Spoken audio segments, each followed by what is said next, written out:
Good evening, friends. Thank you for joining Candid Mina every evening to follow what's happening in India and abroad. Thank you for sending me your useful comments and suggestions. If you believe in this channel, do hit the like button, share with friends, and spread the message. Our only mission is to bring you the truth and both sides of the story. Thank you for your support.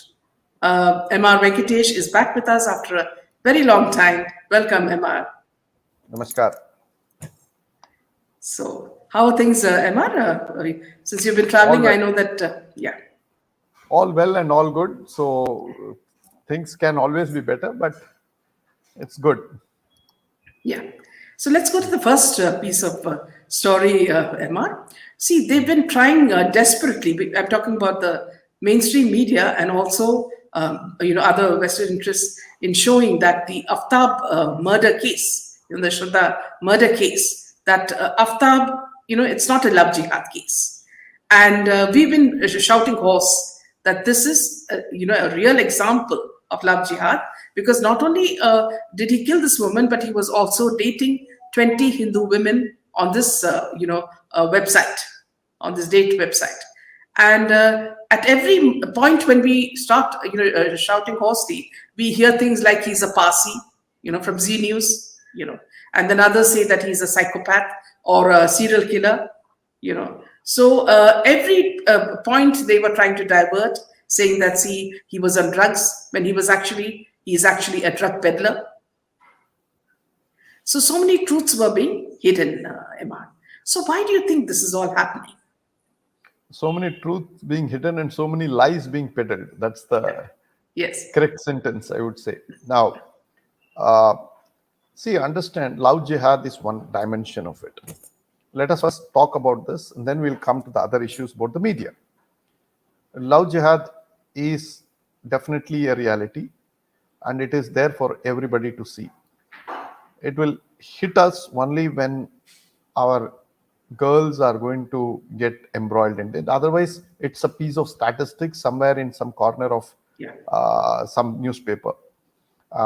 It is unfortunately a reality, and by whatever means, certain religion, Abrahamic religions, allow this to happen. They care two hoots about niceties of life. And in my previous book, Retaining Balance, I had argued that the root cause of violence in this world stems from polygamy. In fact, this is a new theory that is being developed by several people. It's not my original one, but I have given it a, shall I say, a scholarly view on this particular subject. That biologically, if you see, nature produces one baby girl for one baby boy.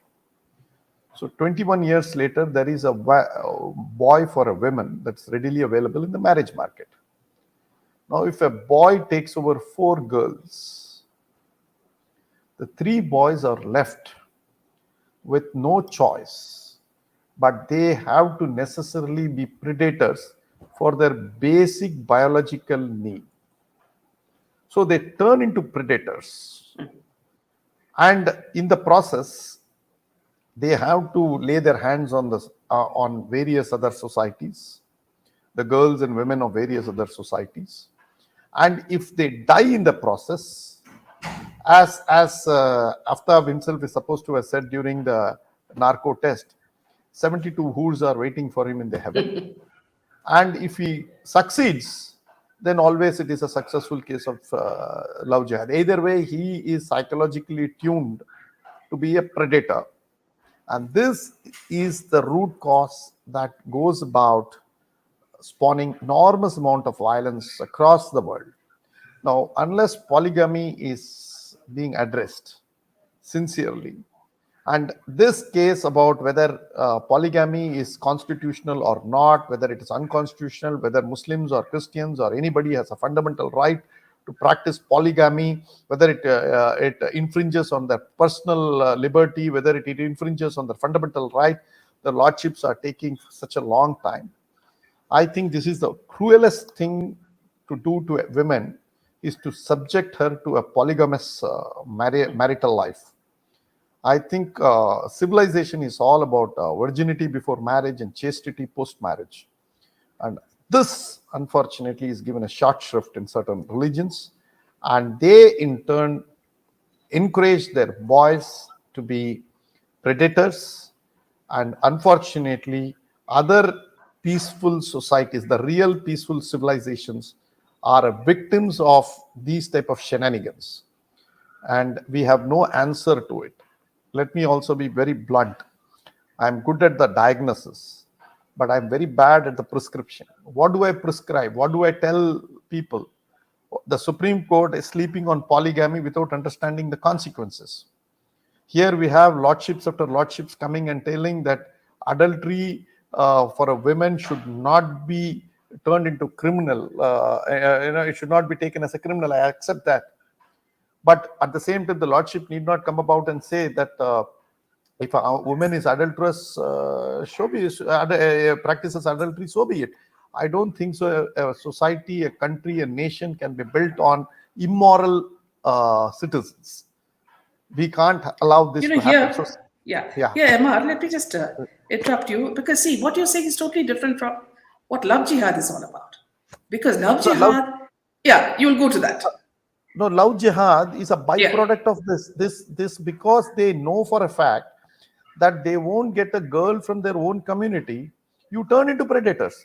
Now you are then this So is given a color. it's not about Muslimization of nations. No, that is one angle to it. But the core thing is your religion, your core religion is practice, polygamy, and you know for a fact at a later stage in life you will be last in the queue and you wouldn't get a girl from your own community. So these type of things are being developed. So it is an intellectual fair intellectual development of a basic biological necessity that you create love jihad. Love jihad is not sanctioned in any script, or it is not being waged. They know that there is a huge amount of boys, 60-70% of the boys who are waiting to get married. They don't get the girls in their own community. So what do you do with them? You cannot turn everybody into a bomber. You can't make everybody do this. So you tell them, okay, do love jihad. Now encourage them, give them cash incentive. So you legitimize it.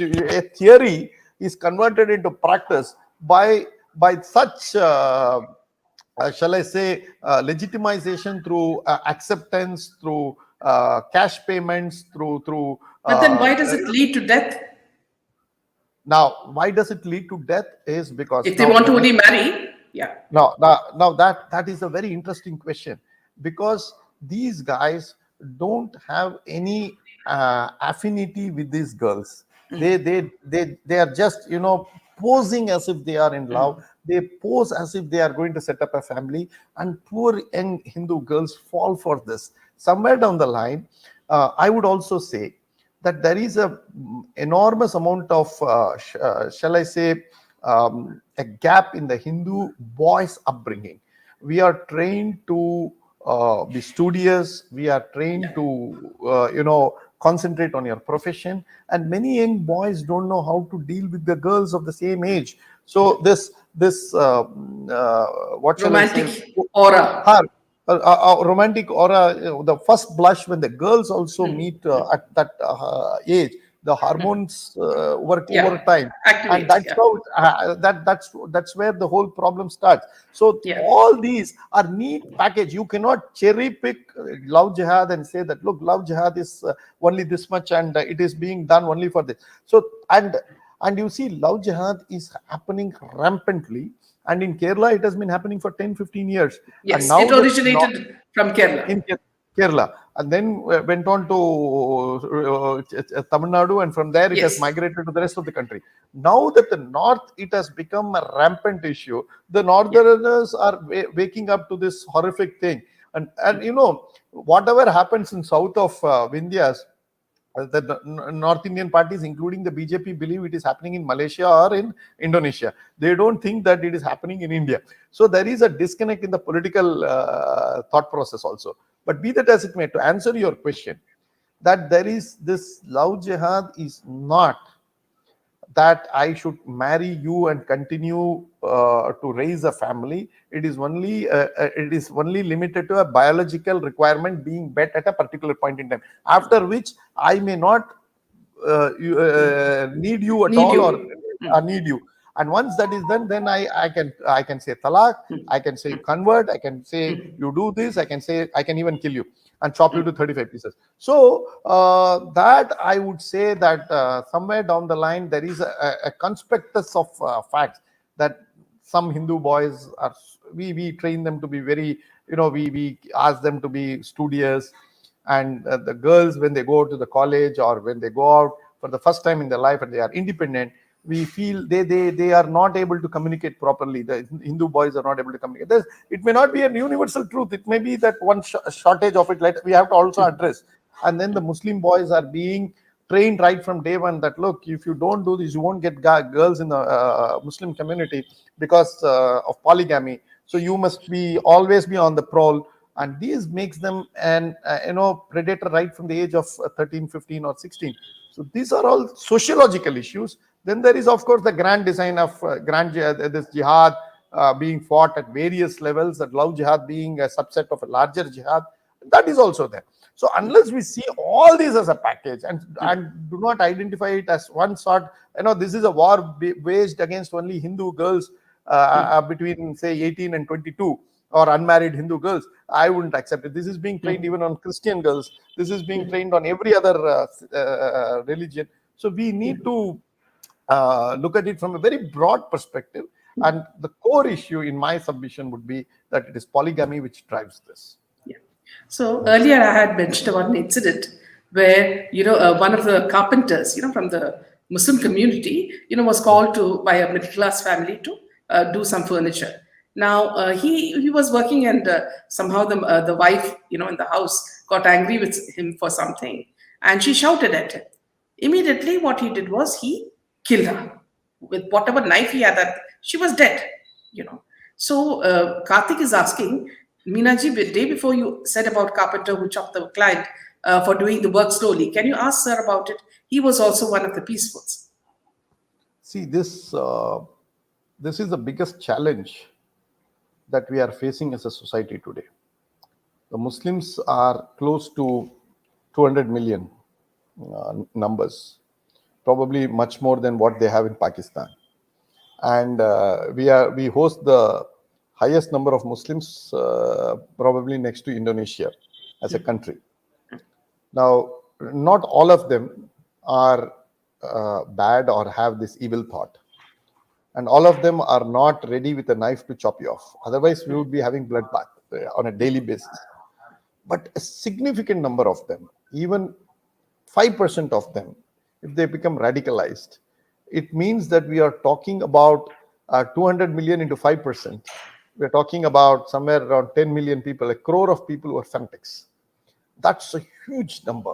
So this, we don't, again, I must say with all humility, it's very nice to quote all these numbers. It's very nice to be diagnostic, but we don't have a prescription. What do we do? How do we choose the fanatic of the Muslim? He was a carpenter just 15 minutes back. He was doing some carpentry work. And today we require carpenters, we require pancharwalas, we require drivers, we require all those people who do so. And I have people who, some of my clients are very good Muslims. Some of my clients are chartered accountants who are Muslims. Some of them are businessmen. Some of them are pancharwalas. Some of them are my own carpenter in Delhi office is a Muslim. Extraordinary guy, very friendly, very nice guy. But how do I start suspecting? And if I start suspecting every Muslim, it would be atrocious. But how do I also protect myself from whichever of the 10 Muslim friends that I have, even one of them is going to be a fanatic, then we are having trouble. So this is a huge civilizational challenge for us. It's not so easy as we think to brush it aside. But at the same time, we need not have to be filled with paranoia. We need to go on a very balanced way. Of course, I don't have a solution. I will plead guilty on that. But definitely, as a community, we have to come out with a solution. Yeah. So, which brings me to another incident, Emma. When a Korean tourist, she was in a park, and she thanked two men, two Hindus, for helping her from being, harassed. Now she was from South Korea, and she was sexually harassed on a street in Mumbai while she was live streaming, and tweeted a thank you note to two Indian men who helped her. And she was approached by two Muslim men, and they started touching her and feeling her, and trying to kiss her and trying to make her sit on their mobile, forcing her to sit on their mobile. And it was two other men who came, Hindu men who came and helped her. And later she was thankful and she had tea with them. So, see, it's getting more dangerous by the By the minute. day, by the day and by the minute. Yes. Yes, it is becoming dangerous. It is becoming a bit of concern for women in our country, that on a daily basis you see some sort of rapes and some sort of molestation happening on some women. Notwithstanding the love jihad dimension, there is also a rape and gang rapes that are happening across cities and across length and breadth of the country. And invariably there is one community which is responsible for it. Of course, I won't say that rapes are exclusive to a particular community. It is widespread in India, but by and large, you can the way it is being reported in the media, and if media is to be believed, it's of some concern that it emanates from a particular community. Now, what do we do about this? Now, I personally feel that there are three levels to which we need to be clear as a response. Of course, requires larger, shall I say, discussions and deliberations with the society. First is Hindu girls. Parents must see to that when they reach a particular age, and especially when they go to college, and usually by school they are in women's or girls' school, and when they migrate to college, they invariably are co-ed. The first blush with the co-education system starts at the age of 16 or 18, and the hormones are in full flow. Probably we may have to think about co-education system right from day one, which gives the boys a healthy healthy relationship. and most of the girls and boys have, shall I say, very good relationship in terms of, it's a more of a brotherly and sisterly love and affection.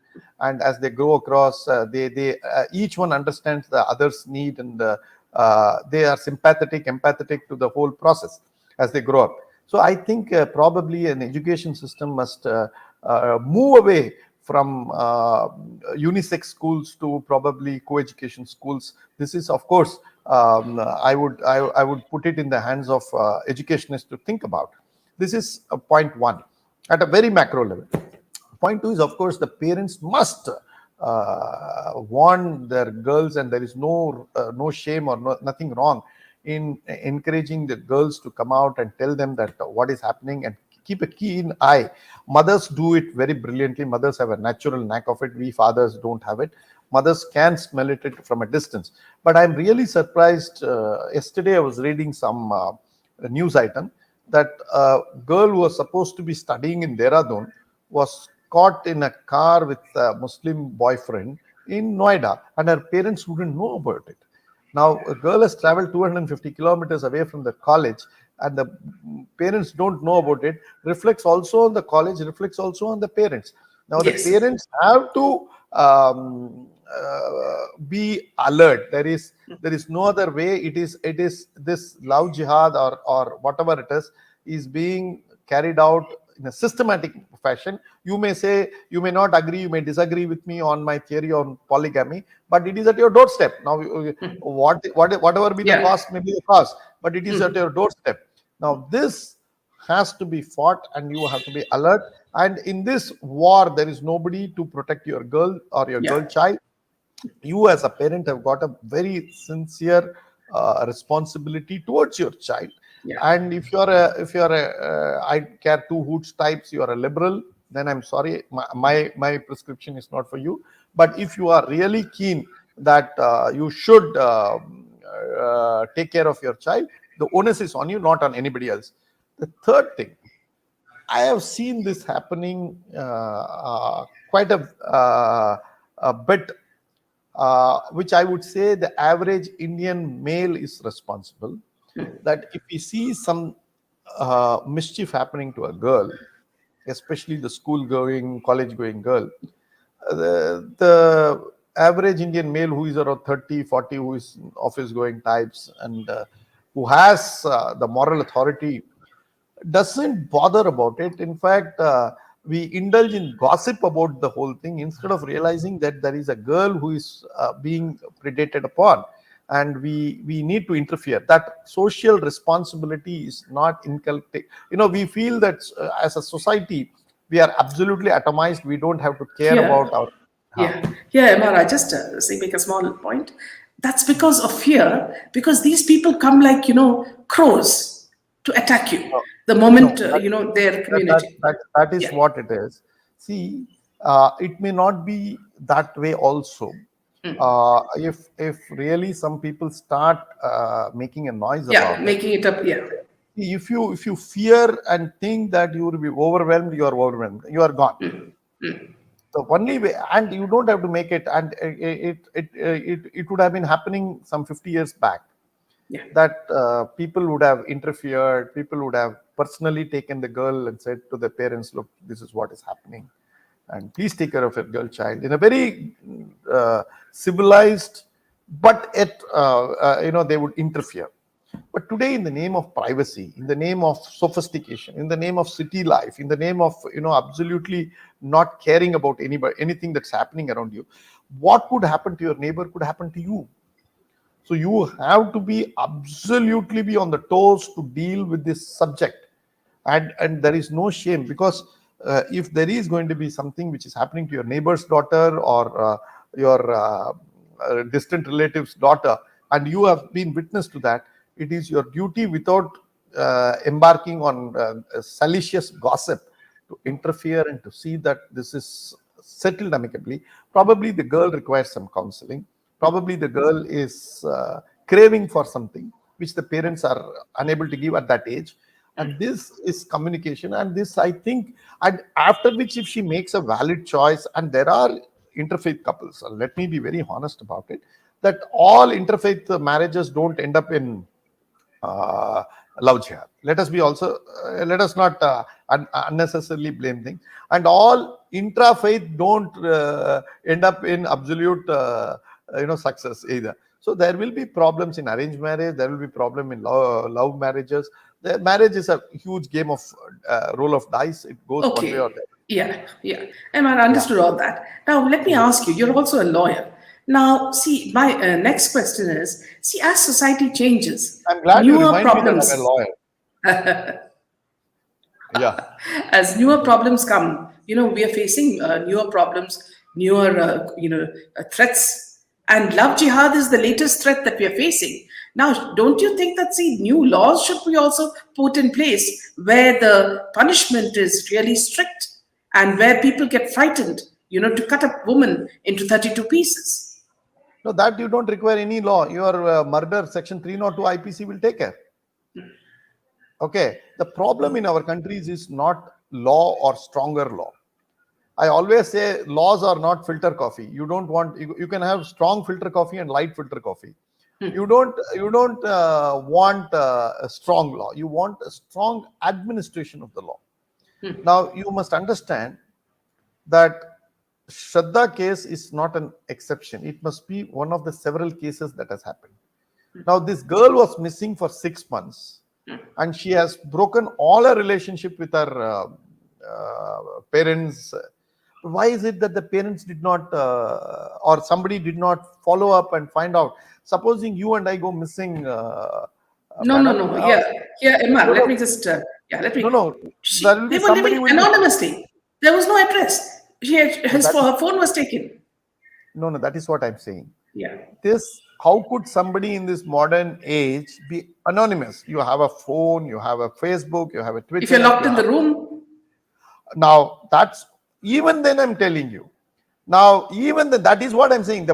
One day you are cut off, then people will start asking, screaming, where is MRV? yeah. Where is Meena? Now why is it none of her friends or relatives or somebody? Now you cannot suddenly. No, Sheena Borai also the same thing happened. A Yeah. girl was missing for 3 years, murdered by her own mother and thrown off, and she was missing. and nobody bothered about her. Now, you in this modern day, you can still be in America or in Timbuktu, I care two hoots, but all of us have WhatsApp, and most of us are in touch through WhatsApp. Hi, bye, do a call, find out who is doing what. Now, suddenly somebody cannot digitally vanish. You can physically vanish, but the digitally vanishing is impossible. And that is what I'm appalled. This is why I'm saying that See, there the is a mother was dead. The mother died when she was small. no, I'm not Father into would that. not, yeah. No, see, the point is father has a problem. He says, get lost. I understand that. But she must be having cousins, she must be having friends, she must be having relatives. No, she cannot be somebody who doesn't have any knowledge about anybody. That is some, or nobody wants to care about her. Now, I know of several people who have fought with their families. They're gone, but they still have umbilical cord with the cousins, with the relatives, with their larger family, with the mother side, father side, somewhere, some friend. They will still be talking. I know for a fact. It's not that it doesn't happen in my family or it doesn't happen in your family. Everybody's family has this. We have spotted and we have gone continuously. We have been in touch. But this case looks to be a very horrendous case. This is why I'm saying that the society has also failed Shraddha. Yeah. I'm making a very deeper point. All of Yeah, us yeah. have failed. And that is what I'm saying. Please go ahead. Yeah. And also, just one more point in this case before we move on. The kind of attitude that Aftab has shown right from the beginning is that of a very, very seasoned killer. He's not moved by emotions. He doesn't have any, even when he was at the testing center, forensic center, you could see he was guiding someone to do something. So he has a huge lobby supporting him. It's very obvious that there are people protecting him. Are they politicians or are they people from the Gulf who are paying for his protection? What is happening here, Emma? See, as I said, this love jihad is like the central part of a large story. It begins with polygamy. It has several biological dimensions. It has then a religious connotation, and then the guy says, if you hang me also, I'll get 72 hoods. Now, if he's trained in such a way mentally that he doesn't care about himself, how do he care about you? See, this is the mindset of this. This is a serious problem, that the guy is so radicalized, and whether you pay him or you don't pay him, I'm sure he would be of the same mind frame or mental makeup. Now, how do you deal with such guys? This is good. That is why, even let us assume for a moment, Mina, that this guy is paid $1 million. You would say, do you think that this guy would not have done had the payment not come in? So there is a psychopathic element that is built into his psyche. There's no doubt about it. Could be in other cases there is a money flow that happens. Could be they are radicalized right from day one. That's why this is a very complex problem that is happening right from childhood. They are trained to be predators. And this is where they become successful when they become the age of 17, 18, 20. And I have not seen a remorse from his family. You forget Shraddha's family. Now, what is this boy's family? No. Amar, in that case, see, 15 days before this murder happened, these people who were living in that house for 35 years suddenly shifted out and they went into anonymity. Exactly. That is what I'm saying. They knew. They knew something sinister is going to happen. And why is it that they have not been interrogated? Why is the media not questioned them? And why is it that, again, this guy must be having some friends?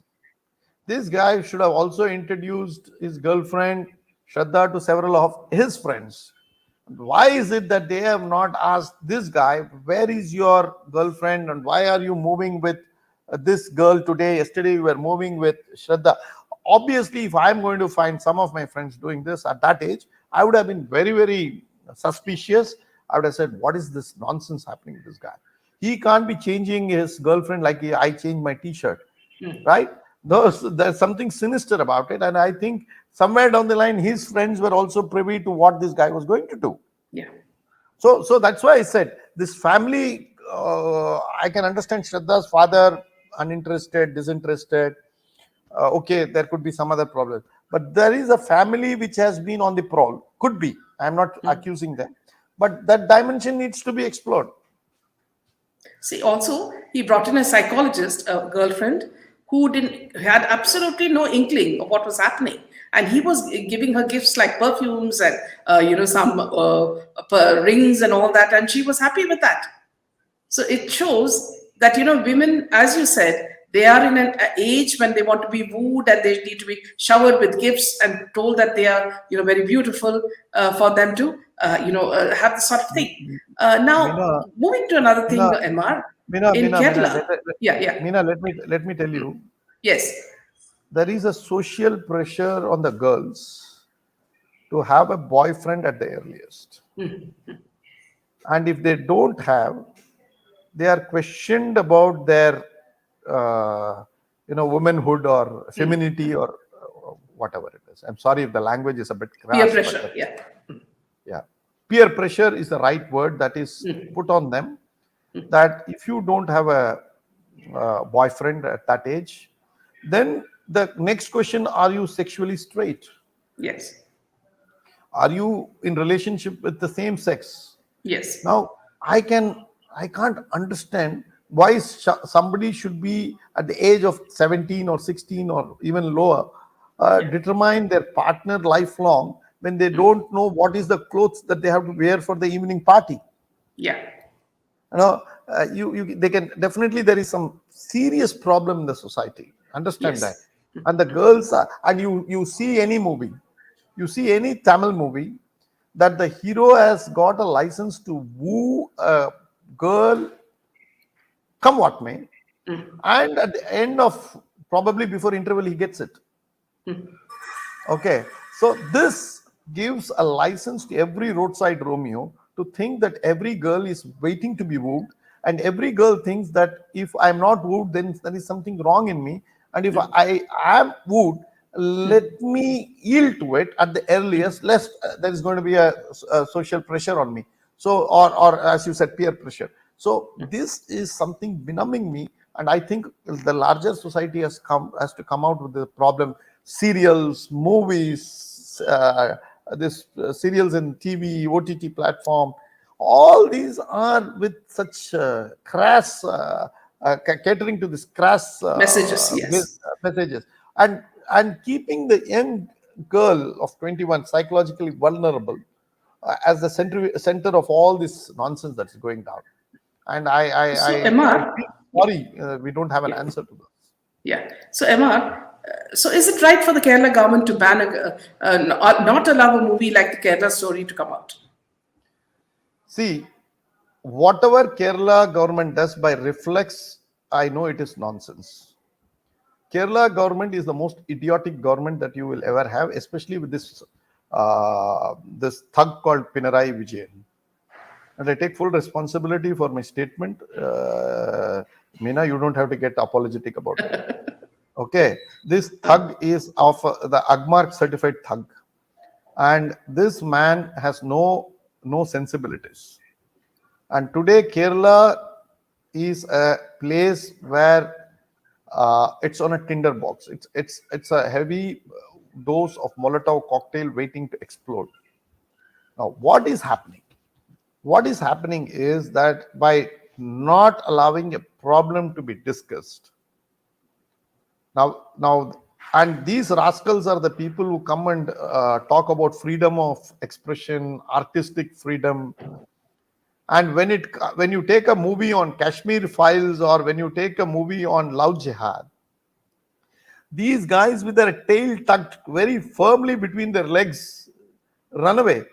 Where is it that there are the champions of free speech? I would love Anand Ranganathan, my good friend, to come and give a litany of add to this whole list of places where they have botched on freedom of expression.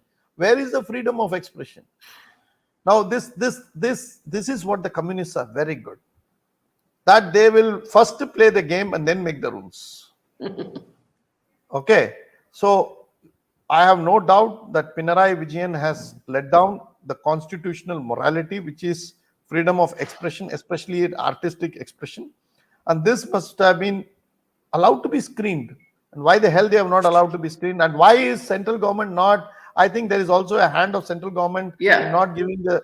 And as usual, given the stupor that our great Mantriji is in, what is his name? Anurag Thakur. I do not know. The man, I think, is like Kumbhakarna, modern day Kumbhakarna, who is always asleep, who doesn't know what is happening.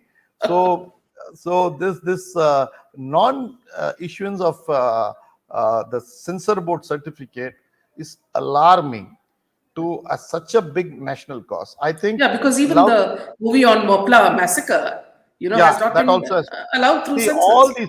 All these things show to the extent to which, in fact, Mr. Agnihotri's movie, there is a dialogue, "Aap power mein hai, system mera hai." So, meaning that the system is being controlled even today by the communists, by the leftists, and they decide what you should watch. They decide what is correct. They decide what is it that is good for you. They decide what is bad for you. I think we need to condemn, and I think the central government also needs to explain to us why the hell are they holding back this censor certificates. If there is a technical problem, I apologize. But if it is a political issue on which they are gerrymandering, I would strongly condemn them with the fullest response. See, in the case of Mopla massacre, he showed me the complete, problems that the censorship had. And it was all about, showing Muslim religion in a bad light. So that should be all cut out. In which case, there's no massacre. The Mopla massacre, nothing happened.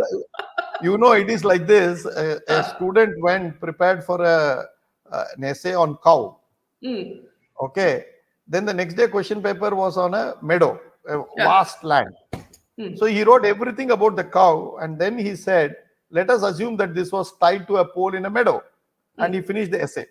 Likewise, if you don't want to show Mopla massacre, if you don't want to show anything about it, you can very well say that you can show the censor board certificate and then say Namaste Elam Aitri Bituk Polam. So you can stand up and sing the national anthem, and for singing a national anthem you have to pay 120 bucks or 240 bucks. So it's absolutely inexplicable, absolutely deplorable, and Mopla massacre was something which began as a larger part of a Khilafat movement, and Gandhiji in fact turned Nelson's eye to this Mopla massacre. The Mopla massacre was one of the bloodiest. Of course, many of these were bloody, but this was one of the bloodiest. This will take the cherry on the cake. And if we don't make a movie, and remember what Trump said. He said, I will make a Holocaust museum for the Hindus. I think we should have one in at least 10 major centers, at least pilgrim centers of India, not in cities. Pilgrim centers, say Madurai, Tirupati, Somnath, then somewhere in Guwahati. Have these type of places where we have Hindu Holocaust museum, where we say how Hindus of that area have been persecuted and how the Hindus of that area were done in by the last 1,000 years of wounded civilization. And I think probably many of us don't even feel the pain. We are, so used to this, being ridiculed in our own land. We are Hindus who are like the Jews. We are the modern day Jews. We are in search of a homeland. Yeah. So moving on to another topic. Also, before I finish, remember that the movie on Mopla massacre is made by a Muslim man, Ali Akbar, who converted to Hinduism. Yeah. Now, that's secondary. See, even if I am saying, let us draw a line and say, now we are for freedom of expression or not. If we are for a freedom of expression, now let us say that this guy should do it. No problem. I have no problem. Go ahead and ban every damn thing. At least we don't come on TV and say that so-and-so is a fascist, so-and-so is a supremacist. We don't say all those things. We have banned everything. Except Raghupati Raghava Rajaram, we should have nothing on our channel, because every artistic freedom is questionable. And you will question me, I will question you, and you will ban me, I will ban you. So no problem. Let us become North Korea, or let us keep our mouth shut. let us allow everything to come in. When you have this Charlie Hebdo cartoons, Yeah, you cartoon. suddenly say, "Oh, my sensibilities are there." But if this Hemaf Hussain draws Ma A Sita in a nude very Durga. derogatory manner, you say it is artistic freedom. This hypocrisy, I think, requires to be beaten to pulp with the help of the nearest chappal that you have. That is what irritates. Now, you can't be running with the hounds and hunting with the hares. I'm deliberately mixing my metaphor. And I'm saying this with full responsibility that these rascals pontificate on freedom of expression when it comes to hurting Hindu sensibilities. But when it comes to other communities, minority communities, oh, you are so offended. You are so, you want to invoke 153 at the drop of the hat. You want to say 295 at the drop of the hat. You create a false victimhood narrative. You say, oh, this will create law and order problem. How can law and order problem be there if there is a Mopla massacre movie? It happened. It's a fact of life. Let us go there. Let us see it. Let us understand what it was. Yeah, absolutely. Emma, this lady has been trying to get your attention for some time. That's Aarti Joshi. What I'm saying is there is no peer pressure on girls of age 18 to 25 in India. This is my personal experience. Girls nowadays are very mature and have self-awareness that they have to focus on their careers. And she says, I myself have most of my friends who are very serious about their career because the girls know if they don't build their careers, they will not have a good future and will be married off. So she's saying that, see, not all women, but again, here, Yeah. Aarti, it's very simple. You come from a very educated, a middle class family where parents care for you. It's a different scenario. Emma is talking about where there is no love or there is a distance between the parents and the children. That is where these men step in, and try to get the love of the girl. So And these are certain you can't tactics. Yeah, no, they you use. can't put it in a formula, straight jacket formula. Yes. Every girl is Yes. vulnerable or every girl is falling prey. I never Yeah. meant it. I only clarify that there are good number of girls who are vulnerable, but there are very good number of girls who are mature. Yeah. Moving to this another rogue government, which is the ARP. 170 phones worth 1.338 crores were used in the liquor scam. 14 by Manish Sisodia, and the ED reveals how evidence was destroyed by Sisodia and the others in this, scam. So what's happening here? Emma, are they supposed to be governing or are they looting? what is their role? This Aam Aadmi Party is one of the most dangerous ones. I think this is a modern day Molotov cocktail Yeah. of Gandhi and Nehru, part two, where Anna Hazare played the role of Gandhi and this Kejriwal plays the role of Nehru. Now, the first one was had its own debilitating impact on the national development. But these guys are no less dangerous and perhaps far more dangerous, and they are backed by foreign powers Yeah. and they have no scruples. Nehru and Gandhi had some scruples. Let us be clear. We may disagree with them. And I always say this, that Nehru till 15th August 1947 was a great patriot, and we need to respect him for all that he did. It's many right wingers ridicule him for going to prison and enjoying and all these things. It's all humbug. See, please understand, he was a patriot. Stop it at that. Don't ever dissect a patriot. And you don't expect also the same courtesy to Savarkar from the other side. So Yeah. that also, two wrongs don't make a things right. So let us leave it. But everybody has got a right to criticize, dissect, analyze Nehru post 15th August 1947 because he was my prime minister and I have every right to criticize him, critically analyze him, and that's what we have to do. And now coming to Aam Aadmi Party, this guy is a rogue who has gone berserk. Aam Aadmi Party is a rogue which has gone berserk. And I have been very, very critical about this anarchist, self-professed anarchist. Now, so Manish Sisodia, this guy are all having some foreign links. I'm very sorry to say that BJP government has been very lax in terms of dealing with these guys, and they have been pussyfooting on all these matters on corruption and other things. In fact, the CBI, I am told, has not charge sheeted Manish Sisodia in the liquor scam. They have allowed him. All this is fine. Meena, you can say 138 crores, 174 phone calls or cell phones. All this is very pleasing to hear. But finally, where is the charge sheet? Who you cannot charge sheet. It's a Candid Meena program is not the doesn't have the power under CRPC to file a charge sheet. It is only the IO, and the IO is the officer under CBI. The CBI is under the central government. Now, I am not saying that the CBI must be misused or directed, but the CBI having so much of evidence, which you and I are seeing it, must take the matters to a logical conclusion.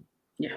And unfortunately, every single day, Aam Aadmi Party is a danger to the unity and integrity of this country. Mark my words in capital letters. They are very dangerous political party. They have a very dangerous agenda, which includes balkanization, which includes an economic jihad through populism, and they have no scruples. They would go to any extent, and under their able guidance, the Khalistani terrorists have regained foothold. And I will tell you, the Khalistani terrorists have joined hands with Tamil separatists. They have joined hands with the Kashmiri separatists. And there is a huge cabal that is coming out in several places, in Toronto, in Brampton, in several other places. And our friends across the border, China is helping this alliance to be formed. So there will be a huge war. 2023 will see these type of demonstrations, these type of vociferous tendency that will come about, and Aam Aadmi Party will be the beneficiary of this. So Aam Aadmi Party has been positioned to benefit from the anarchy the proposed anarchy, potential anarchy that is being thrust on India. So as citizens, we have to be warned. As citizens, we have to look at it. And it is, I hope that my brothers and sisters in Gujarat ensure that in all 180 odd seats, the Aam Aadmi Party doesn't get a single vote. It's not the question of getting losing deposits anymore. It's a question of complete negation of Aam Aadmi Party that would ensure unity and integrity of this country. Gee, there was a very funny video where they showed, Modi, for 4 hours, going among the people. And then you have the Chief Minister of Punjab, going in a vehicle, not even one person is looking at him. No, see, Gujaratis are very clear. They wouldn't care two hoots about the Punjab Chief Minister in Ahmedabad or any other part of Gujarat. But what scares me is the slow replacement of the Congress by the Aam Aadmi Party. The Congress Party is committing slow sati in slow motion, and it is allowing a concomitant rise of the AAP. And slowly the votes of the Congress Party are shifting to the Aam Aadmi Party. Yes, yes. And probably in 2029, not in 24, but 29. But 24, it is also possible they will definitely strike in 24. But 29, when Modi probably may not be having the physical stamina to continue, they think that they have a best chance on the Delhi government. And that is what scares the wits out of me, because the BJP somehow seems to be yapping when it comes to corruption and anti-national forces. They believe that every Ramayan must have a Ravan, and it is their in their political interest to allow Ravans to proliferate and continue, and they don't want Ravans to die early. You don't want Ravan to die in Balakandam. You want to die Ravan only in the final Yuddha Kandam, so that the story is interesting. So that may suit the political narrative of the BJP. But unfortunately, I don't subscribe to that. Enemies of the country. You have political opponents, I have no two issues. But opponents of the country, and who talk about balkanization of the country, who are a challenge to the unity and integrity of the country, needs to be put in with the iron hand. They have to be finished. They have to be exterminated. They have to be annihilated. No doubts about that. Yeah. And that is the Raj Dharma. And that Raj Dharma, when it comes to corruption, I still see Chidambaram and his son talking about so many things. I see Digvijay Singh going about, the author of Hindu Terror. Do you mean to say people still believe in Malegaon blast and they believe what is happening around is the correct one? Don't you think that Sadhvi Pragya, Colonel Purohit and all were incarcerated out of sheer bogus case, and a counter investigation should have been on by this government? Nothing else that sort is happening. In fact, they are languishing with the courts. It's a shame on us that we are allowing people like Purohit and Sadhvi Pragya to go to the courts and trying some more the manner and get themselves extricated out of this case. Digvijay Singh laughs, P. Chidambaram pontificates. Sonia Gandhi and Rahul Gandhi are least bothered about National Herald because they know that the BJP government will not touch them. Now, this is what is worrying me, that you allow certain things to happen. It may suit BJP politically, but not the country. Emma, about Gujarat. Now, see, the outcome of this election will, at the very least, determine who gets the right to be the main challenger to Modi at the BJP in 2024. And the results are still a week away. Miracles can happen in electoral politics. And look at Yogendra Yadav, whose wise in political science and psephology had anticipated in 2007 that a chamatkar, as he put it, was possible in Gujarat. No such thing happened then, or in 2012 or 2017. All evidence suggests that one is unlikely in 2022. What do you think is going to happen in Gujarat now? Now, from all results and my conversation with several of my friends who have always been on the dot the last several elections, be it the central election or the assembly, they have invariably predicted it right. And this time they also predict that the BJP will do very well. In fact, much better than what we would anticipate. But there is a catch which they also are pointing out, which is worrying me. They say after 20 odd years of being in power, almost 27 years, there is a fatigue in the BJP voters. There is a fatigue in the BJP electoral juggernaut. There is a fatigue in the BJP legislators, campaigners, except Modi, who is always, charged up during elections. There seems to be a palpable sense of tiredness, a bit of people who somehow or the other are not very enthusiastic, workers and all. They say the Aam Janta is going to go and vote and they have voted for the BJP.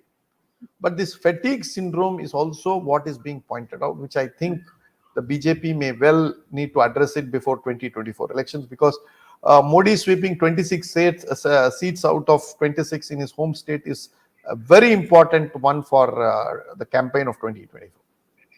So I think this fatigue syndrome is because there are some ministers who do not perform, and criticism is not taken, in a positive way. If these things would have been rectified, people would have had a little bit more josh. Meena, this would go also for the central government. Let us not shy away from. I'm talking about central only. I'm talking about central. Yeah. There are several passengers in the Modi train in central government, non-performing ministers, and they think that they have to do Om Namo Narayana, Japam daily in the morning to say that everything is happening because of Modi. Yes, they may be inside the ministership because of Mr. Modi. That's no two opinions about it, and they are enjoying the pelf and power because of Mr. Narendra Modi. But their contribution, and if you take something like the goof-up that has happened in the International Film Festival last week, a couple of days back, in fact, it's shameful that this type of scrutiny did not happen before we bring somebody onto a prestigious show. Yes. And why the hell are we? This shows the ecosystem. This shows the mindset of the minister. Chalta hai, some sort of being sucked in by the ecosystem. If you are strong enough, if you have the moral fiber, you could have got your own man, and you should have got your own man tested, ensured that these type of things don't happen. Not that these are something very big. I care towards. First thing is, if I were the minister, I would have said no, nothing to do with this film festival. I don't know why we have an INB ministry. I don't know why we have this film festival. I don't know why film festival should be a sarkari one. I don't know why film festival should invite foreign guys to come and say that this movie is good and that movie is bad. all these are colonial hangs. Then you come about and say hum to alag hai, hum to swadeshi vichardhara ke hain, all this nonsense. You are still having this colonial mindset. You want accolades from anybody who is semi-gora skinned fellow. So you don't have that moral fiber to say on the face of somebody that get lost and we will do it ourselves. And this should have been sent to Zee TV or some Sony Entertainment to do in International Film Festival. Outsource it and say, you get lost. I will, as a probably want me as a minister, I'll come and bless it on the ribbon cutting thing. Yeah. Why joint secretary should be involved? Why secretary should be involved? I don't know why this ministry exists. This is what we are suffering, and I don't know why Modi government is not checking out these type of ministries. And if you have these type of ministries, you will have to prepare to have egg on your face. Yeah, absolutely. And if you have egg on your face, yeah. if you have egg on your face, people like Meena and MRV will criticize. Also, and we'll one last point. One last point before you close the session. What's happening about your next book, Emma? Any too much of work is happening? Yeah. I have christened it as Discovery of Bharat, but the subtitle I have still yet to find out. I hope Ma Saraswati will guide me at a appropriate time. But with all the good things that you're doing, I'm sure all your books will become a huge success.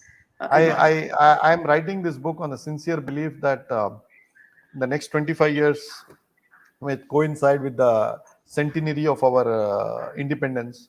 2047, we should be having a new constitution, which will reflect the genius of this particular nation. And we don't have to have love jihads. We don't have to have film festivals where we call foreigners to lampoon us. And then as a nation, we start in a collective breast beating, which comes to us so naturally. And we are so excellent all the way, all of us join in a Rudali mode. And then we find no civilizational succor from the state. The state is a meandering one. It has no clue about what's happening. So all these things need to be addressed structurally, and I think my book will provide some clue. I don't arrogate myself to say that I will write the Z word in it, but at least I hope that the next 25 years it will be one of the books that's not written for 2022. It's written for 2047. Slightly ahead of the curve, but so be it. Yeah, absolutely. So thank you so much, Emma, for this wonderful session. After a long time, you really made up with this session. So thank you for that. And Thank good you. night. Thank you. Jai Hind. Thank you. Bye-bye.